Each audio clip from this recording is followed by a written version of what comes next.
ẹ káàbọ̀ sórí ìkànnì Jugba Master Channel. Ẹ kú dédé àsìkò yìí. Kò sí bá ṣe ṣe, kò sọ́gbọ́n tá a fẹ́ dá sí i. Ìta àgbẹ̀ bitter truth gbogbo èèyàn kan lára ẹ̀ gbà. Kò sí bá ṣe ṣe táwọn kan ò ní bínú wọn á là sọ̀rọ̀ àwọn nítorí pé wọn fẹ́ gbóòótọ́ ọ̀rọ̀. Nítorí pé ìkà ọ̀pọ̀lọpọ̀ fẹ́ yí padà kúrò nínú àìṣedéédé wọn. Ó ṣòro sọ fẹ́ni tó ń sọ, ó ṣòro fún ẹni tí ó ń ṣe, ó ṣòro gbọ́ fún. Àmọ́ síbẹ̀síbẹ̀ iṣẹ́ t'Ọlọ́run gbéran wa ni. Tó o bá bẹ̀rù ayé ò ní jíṣẹ́ Olúwa, tó o bá bẹ̀rù ikú ò ní jíṣẹ́ Olódùmarè. Ṣùgbọ́n ẹja máa ní lọ́kàn wípé ọjọ́ kan la wáyé, ọjọ́ kan náà ni èèyàn ó padà. Ariwo táǹgbà tí wọ́n bí ni ariwo a máa táǹgbà tí èèyàn bá ń lọ. Ikú kíákíá ò ní pa gbogbo wa. Ṣùgbọ́n ẹ wáyé ṣe rere, ẹ wáyé kẹ́ ẹ sòótọ́ ọ̀rọ̀. Ká sòótọ́ ká kú, ó sàn ju ká purọ́ ká wà láàyè lọ. Ẹ jẹ́ ká balẹ̀ sórí ètò tòní. Ṣeun Agboola lórúkọ tèmi. Bàbá wa gómìnà ìpínlẹ̀ Ọ̀yọ́, gómìnà Mákindé àti Fáyọ̀ṣe gómìnà àná nípínlẹ̀ Èkìtì, bóyá ti jẹta ni. Kí ló dé? Kí ló lo ètò báyìí? Kí ló ṣẹlẹ̀? Ọ̀rẹ́ tímọ́tímọ́ nìyín, ṣùgbọ́n Ọlọ́run sọ pé àìṣedéédé yín náà, àgàgà àti gómìnà ìpínlẹ̀ Ọ̀yọ́, ọ̀ṣà lè já kọ̀kọ́, bọ́ bá sì já kọ̀kọ́ allegedly, bọ́lọ́run bá fẹ́ múyàn kò sọ́gbọ́n téèyàn lè dá sí. Ẹni tẹ́ ẹ rò pé yóò bò yín láṣìírí ni ó padà tú yín láṣìírí. Ẹ̀yin olóṣèlú yìí náà, most of you people, kí ló dé tẹ́ ẹ bá ti dénú òṣèlú ẹ máa dá kẹ́ ẹ tó wọbẹ̀ ayé máa nífẹ̀ẹ́ yín? Kí ló dé tẹ́ ẹ máa ń sọ conscience nù tẹ́ ẹ bá ti wọ agbo òṣèlú gan-an, tẹ́ ẹ ti wẹ̀ nínú ẹ̀? Ṣòwò ni. Kí ló máa ń yọ ìfẹ́ Ọlọ́run àti ìbẹ̀rù Ọlọ́run kúrò lọ́kàn yín náà? Ìṣẹ̀lẹ̀ tó ṣẹlẹ̀ láàrin Fáyọ̀ṣe àti Mákindé, ìyẹn ni mo fi máa ń sọ̀rọ̀ kan pé ọ̀rẹ́ bó ń bọ̀ rẹ̀ rìn, ọ̀rẹ́ mọ̀ ń fura, ìrọ̀lẹ́ ayé la wà, a ò rínú ara wa o. Àṣírí tó tó yẹn, àtẹni tó tú, àtẹni tí ó ṣe é, Ọlọ́run ló mú èèyàn rẹ̀ ò wọ́pọ̀. Wọ́n gbé rìsíìtì yẹn jáde, 50 billion fáwọn tí property wọn tó ṣòfò nínú bomb blast tán ló wá Bódìjà àbí? Nígbà Fáyọ̀ṣe kọ́kọ́ sọ̀rọ̀ yẹn, ilá ń sọ pé ọ̀rọ̀ òṣèlú, ẹ ń bá fẹ́ ṣòṣèlú kó má jẹ́ kọ́wọ́ ọ̀hún ó ní dọ̀tí, kó jẹ́ kọ́wọ́ ọ̀hún mọ́, torí bó ṣe níyì tó ní ó ṣe padà tẹ́ lójú àwọn èèyàn. Kò sí tó lè ṣe kó o sọ òkè dilẹ̀ káyé ó fẹ́ràn rẹ. Ṣé ẹ rántí bàbá wa Awólọ́wọ̀? Ọ̀tọ̀ọ̀tọ̀ wọn ò tó bá nǹkan rẹpẹtẹ kan lọ́wọ́ wọn, wọ́n tún yí mọ́ wọn lọ́wọ́. Ó wá sàn kéèyàn jẹ́ kọ́wọ́ ọ̀hún mọ́. Àti 1 billion àti 500 million ká tó wá sọ pé 50 billion. Wọ́n wá ṣẹ̀ṣẹ̀ ń béèrè lọ́wọ́ Mákindé pé ṣé bẹ́ẹ̀ ní ẹ̀gbá tó jọ ni? Torí wọ́n kọ́kọ́ sọ pé kò sí nǹkan tó jọ. Later wọ́n tó ní wọ́n tó láti iléeṣẹ́ ìjọba wọ́n tó fi ìròyìn léde pé 13 billion ní alátigbá àtàwo àwọn tí wọ́n fún èèlò lẹ̀ fún wọn. Wọ́n nígbà òtún yá wọ́n tún sọ pé owó yẹn wà báǹkì lẹ́yìn ìgbà tẹ́lẹ̀ iná 4.5 billion fáwọn èèyàn.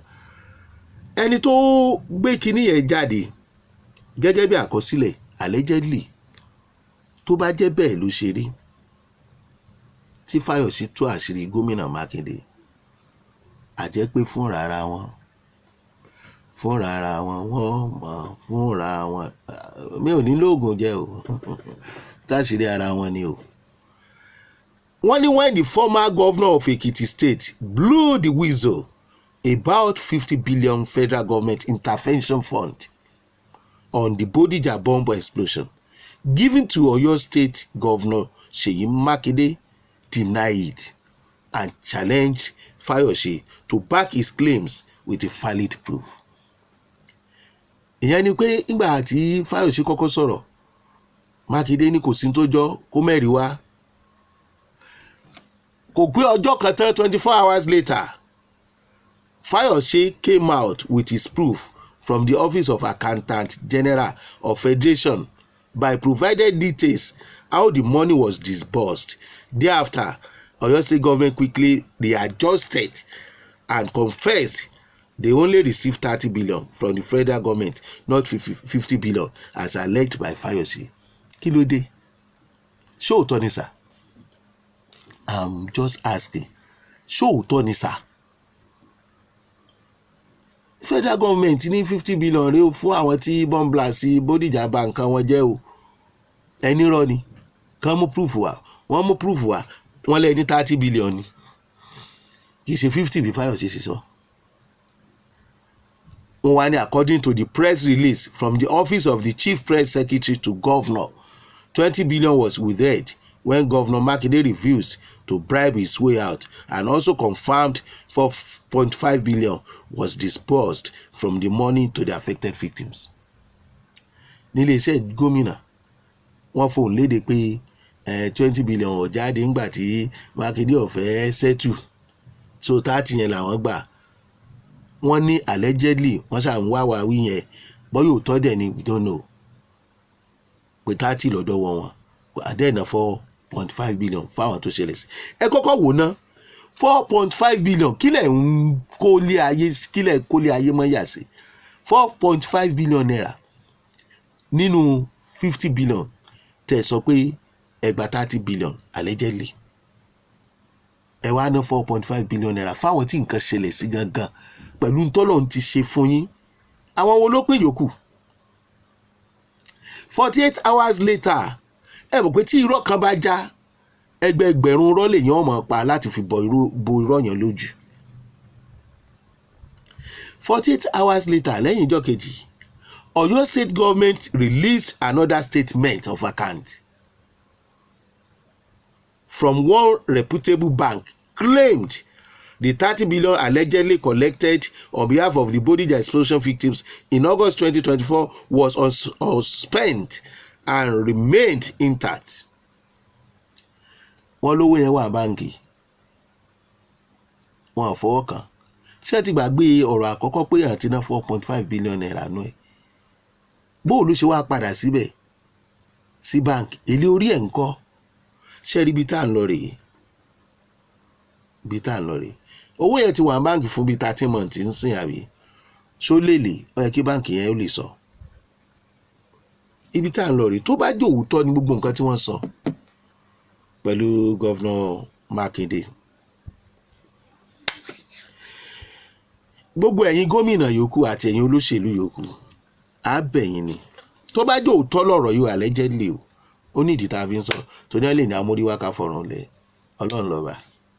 Ṣùgbọ́n bitter truth yẹn lórí ìkànnì bẹ́ẹ̀ bá ṣe rere á sọ. Àwa kọ́ la dájọ́, àwa kọ́ ló ní ìdájọ́, advice la lè mú wá. As a professional broadcaster, a máa pín rè, a máa láre ni. Kí ni ò bá ṣẹlẹ̀? Tí owó tí wọ́n ní kẹ́ ẹ fún àwọn èèyàn tí nǹkan wọn bàjẹ́ tẹ́ fi máa ló tún wà báǹkì dì sí, tó bá jẹ́ lóòótọ́ ni allegedly o, ṣé ẹ̀ fún wọn ni? Kí ló dé tẹ́ withhold ẹ̀ sí ọwọ́ for 30 months? Tẹ́ ẹ bá fún wọn, why tẹ́ fún wọn 4.5 billion? Mélòó ni wọ́n? Kì í ṣe Mákindé nìkan o. Gbogbo gómìnà ni, kì í ṣe gómìnà ilẹ̀ Yorùbá nìkan, ṣùgbọ́n àwọn tó jọmọ ìyá wa la máa láǹfààní àti bá sọ̀rọ̀. Advice ni, ẹ bẹ̀rù Ọlọ́run. Àwọn tí nǹkan wọn ni wọ́n bàjẹ́ àti ìrántí mọ́ bóyá ó mẹ́mí lọ àbí ò mẹ́mí lọ. Nínú kẹ́ ẹ pa àwọn ènìyàn lẹ́rìn lọ́lọ́run ṣe gbé yín síbẹ̀. Kí ló dé táwọn èèyàn ń sunkún? Tẹ́ ẹ gbọ́ igbe àwọn ènìyàn tí wọ́n yàn yín sípò. Kí ló dé tẹ́ ẹ ń rẹ́ ara àwọn ènìyàn jẹ mọ́ àwọn nǹkan jíjẹ tí Ọlọ́run ti pèsè fún yín? ìyẹn ni pé kì í ṣe pé à ń jẹ ènìyàn, à ń mú nǹkan aláìléèyàn aláìlẹ́nìkan aláìrí jẹ àfi nǹkan tiwa. Gbogbo tí ẹ ní láyé ògùn ojú àwọn ẹni yìí ni. Bẹ́ẹ̀ bá dìde lọ́la tẹ́lẹ̀ fẹ́ demolish property tí ìtúnṣe pé bomb blast, ẹ mọ̀ fún wọn 400,000 owó páànù àbówó èso tí ìbá ṣe ìwà ìkà. Ọ̀pọ̀lọpọ̀ gómìnà ló ń ṣe lásìkò yìí, bí ọ̀bá jáwọn ló ń ṣe, wọ́n mọ̀ nípa ẹ̀. Ṣé ohun tó dáa ni ká máa wọlé ẹni tí kò rí lé gbé tí ò sí níbòmí? Bẹ́yìn bá wọlé bàbá yín, ẹ tún mí kọ́ lọ́jọ́ yẹn tí wọn ò ní kú òǹbẹ̀ tí wọ́n fi complete ẹ̀. Ẹlòmíà wá fi wé ilé fámílì ẹ̀ náà ó wò, mọ́ṣáláṣí tó ti ń kírun ó wò, ṣọ́ọ̀ṣì wọn náà ó wò. Ṣé tó ti ṣèmí ìsílẹ̀ nínú ògùn ojú aráàlú tí wọ́n ń jí kó? Àwọn ènìyàn ń sun ẹkún, tí bá rántí ẹkún adẹ́gbọ̀n mi. Ẹni tí ò ní hope, tó jẹ́ pé the only hope tó ní láyé, gbogbo ohun tó fọjú ayé ẹ̀ ṣe waste. Bẹ́yìn òwò bí àjálù kan bá dé, kò sí nǹkan kan gidi tẹ́ fẹ́ ṣe fún wọn, ẹ fún wọn lówó tí ò tó wọn jẹ fúnjọ́ méjì. Láńlọ́ọ̀dù á wá di tẹ́nàǹtì. No, ìjọba democracy. Ṣé wèrè ò ti máa wọnú ìjọba democracy báyìí? Ṣọ́dájú ò ti wọnú ìjọba democracy báyìí? Ṣé wàhálà ò ti dé? Kí ló dé tó wá jẹ́ pé ẹ̀yin tá a fún gbójú okùn lélẹ̀ wá jẹ ní àgbà yìí? Advice ni o, tèmi sọ allegedly tó bá rí bẹ́ẹ̀ o fún gómìnà Mákindé, Ọ̀yọ́ state governor, tó bá jẹ́ bẹ́ẹ̀ lórí, bitter truth ti wá, ìfojúwo ọ̀rọ̀ ti tèmi ni mò ń sọ o. Ẹ gbìyànjú kẹ́ ẹ máa láàánú. Gbogbo dáadáa tẹ́ ti wá ń ṣe bọ̀ tipẹ́. Ṣé o pé kíní kan bíntín ni lára white, mi ì fẹ́ dárúkọ ẹlòmíì lè máa jẹun lọ́wọ́, ẹ jẹ́ kí n pè ní stain, ìdọ̀tí kékeré. Tẹ́lòmíì bá jẹun lọ́wọ́ tó bá rí lára white ẹlòmíì bó ṣe wù kó funfun tó, èbí ò gbé. Ṣé wàá fẹ́ kẹ́yìn tí ayé ń rí tán ń yọ̀ kán máa rí yín kéèpì máa gbé wọn? Ibi yẹn bá ti ṣe ló ti ń jẹ, ṣùgbọ́n kì í ṣe kẹ́ ẹ pààyàn lẹ́kún. Àwọn tí ń wọlé wọn, àwọn tí bomb blast dé bá, inú ẹkún àti ìpayín kékeré ni wọ́n wà. Ẹlòmíì kò ní bọ́m̀bẹ̀ tí ó fi kú, ẹ̀yin ó dẹ̀ máa gbádùn pẹ̀lú àwọn ọmọ àti ẹbí yín. Ẹ̀yin tẹ́ ẹ̀ ralẹ̀ sí power line, pipeline, railway line, ìwọ̀nba ní kéèsì ti yín o, torí ẹ̀rọ kò kúnlẹ̀ kẹ́ tó gbìn ẹ̀pà sí. Àmọ́ síbẹ̀ náà kò lè rọ̀yàn lọ́rùn kó lábẹ́ power line ló fẹ́ máa gbẹ́lẹ̀ dáhùn sùn sí. Ẹ̀yin tẹ́ ẹ̀ fẹ́ kán ralẹ̀ sábẹ́ power line, pipeline, railway line ní ibi ìlú tó lajú, ó ní bí wọ́n ṣe ti wá. Ibi tí a dé lónìí àtọ́jú orílẹ̀-èdè yìí tá a ti gba òmìnira, kò yẹ kó sí ààyè kankan fún ọmọ onílẹ̀ láti wọnú àwọn ibi tá a sọ yìí láti lọ ralẹ̀ síbẹ̀. Ó yẹ kẹ́ ẹ ti káàmpù ẹ̀ mọ́ra, kẹ́ ẹ dẹ̀ ti ní nǹkan tí ẹ máa ṣe ń bẹ̀. Kí ló dé tó jẹ́ pé gbọ̀n bá kọ tán lẹ́yìn tí pọ́nà fẹ́ gbàbẹ̀? Development tó ti yẹ kó wá láti bí 100 years ago, 50 years ago, ẹlòmíì àtòrí pé àdúgbò kan olóṣèlú tí ò nífẹ̀ẹ́ sí ni wà á bẹ̀rẹ̀ iṣẹ́ ń bẹ̀, wà á náà fẹ́ mú development wọ bẹ̀, wà á wọlé àwọn èèyàn lọ. By now kò jẹ́ kí access wà fún àwọn ènìyàn láti bí 20 years ago láti lọ kọ́lé sọ́ndà power line tàbí pipeline. Gbogbo ilé tí yẹ kó wáyé ti pẹ́, ó wá jẹ́gbà tí nǹkan ò wá rọrùn mọ́, tí ẹlòmíì ti dàgbà, ẹlòmíì wọ́n wólé ẹ̀ tó fẹ́ padà sílé, kò rówó mọ́tò, ó ta gbogbo ẹrù ẹ̀ ń gbàǹjo. Ọlọ́mọ ṣe wá ní ẹ tó lọ rìn àjò tí ò rí kó délé. Wọ́n wó míì, ojú ẹsẹ̀ ní ọbẹ̀rẹ̀ sí tún ta. No, àwa ò sọ pé ẹ ṣe wò tó bá jẹ́ power line láti gbẹ̀mí àwọn èèyàn la, ṣùgbọ́n instantly títún ta, bínú àwọn tó ń lò tẹ́lẹ̀ bá dùn sí, inú Ọlọ́run ò lè dùn sí. Ẹ lọ tọrọ ìdáríjì. Àwa ò ti stop yín, bitter truth là ń sọ. Àní ẹ má ṣe iṣẹ́ yín. ayé láṣẹ ká tó sọ̀rọ̀ right bọ́ọ̀rùn wà bí òsì mọ̀ but naturally náà kò yẹ kéèyàn dájú tó bá wá jẹ́ dájú ọ̀dájú lẹ́yìn fẹ́ fi gòkè ibẹ̀ lówó yín wà ẹ̀dẹ̀ tí ń ṣe bọ̀ tipẹ́ èyí tẹ́ ẹ níyẹn bò lẹ̀ ń kó lọ èyí tẹ́ ẹ tó ṣẹ̀ṣẹ̀ fẹ́ máa dájú gbà ń bò lẹ̀ ń kó lọ. ẹ ń jáwọ́ èèyàn sí òwò ẹ̀yin olóṣèlú yìí ó ń ṣẹlẹ̀ káàkiri àwọn ọba kan ń sìn tí wọ́n ń ṣe ni pé wọ́n ń lo àwọn olóṣèlú mo mọ̀ èèyàn mo mọ̀ gómìnà mo mọ̀ gbá wọ́n dẹ̀ ń gba ilẹ̀ tẹ́lómi ti ní láti 70 years sí bàbá ẹlòmíì rà ilé tí wọ́n ti kọ́ tí wọ́n bá ti caterpillar bọ̀ báyìí kò tún ṣe accusation o àwọn ọmọ akọ́mọ onílẹ̀ wọ́bẹ̀ kó sún ológun wọ́bẹ̀ kó lọ́pàá wọ́bẹ̀ gómìnà dẹ̀ wá lù yẹn o àwọn tí wọ́n ń lé kúrò lórí dúkìá wọn yẹn o tí wọ́n tí wọ́n tún tà yẹn o owó yẹn náà wọ́n fẹ́ fi tọ́mọ ni o wọ́n fẹ́ fi ṣe rere ni o wọ́n dẹ̀ sọ àwọn kan dá láìní lé lórí tí wọn ò ṣẹ̀ṣẹ̀ débẹ̀ kì í ṣe new site o ibi tí àwọn yẹn ti ń gbé tó ti lajú ni o. ìjọba lórí aráàlú fúnnira aráàlú àbí fún rọ̀rùn aráàlú bitter truth ni o. àwọn tí ẹ̀ ń wọlé wọn náà pé ọ̀nà fẹ́ gbà bẹ̀ ẹ fẹ́ lòmíì lówó ẹ fẹ́ lòmíì lówó ẹ ti pa sáyé ìlú lẹ̀ ń fẹ́ lòmíì ẹ ń já wọn sí o kò sọ́ta native ìjọba àwa ara wa sì ni ibi tó bá wù wọ́n kan lọ ibi tó bá wù wọ́n kan gbé ẹ má sọ ìjọba yín lẹ́nu ẹ má sọ̀rọ̀ yín lẹ́nu àwọn ọmọ yín bò wá dàgbà wọn ní ọmọ lágbájá ni òun ló wọlé bàbá ẹ̀ ló wọlé dádì wa nígbà bàbá ẹ̀ ń ṣèjọba ìtàn wo lẹ̀ ń kọ́lẹ̀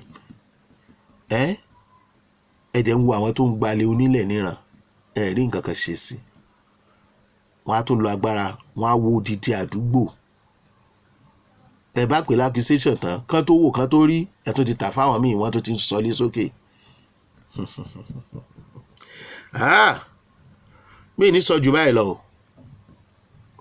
màá kàn sọ fún mi pé ẹ rántí ọ̀la ẹ rántí ìgbẹ̀yìn àwọn tó ní tí wọn ò padà nímọ̀ yẹn ẹ rántí ipò tí wọ́n máa wà ṣé ẹ mọ̀ wípé ẹ ti wà nípò tó jẹ́ pé kò sí tó fẹ́ ṣẹlẹ̀ tẹ́ ẹ̀ fi ní nímọ̀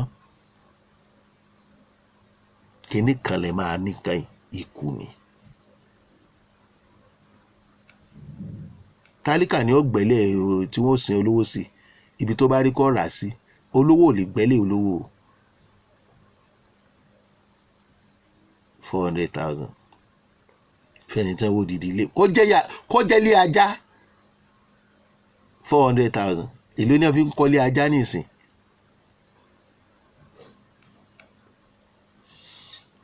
Ṣé wọn Agboola lórúkọ tèmi mo kì í o bitter truth lẹ́ ń wò.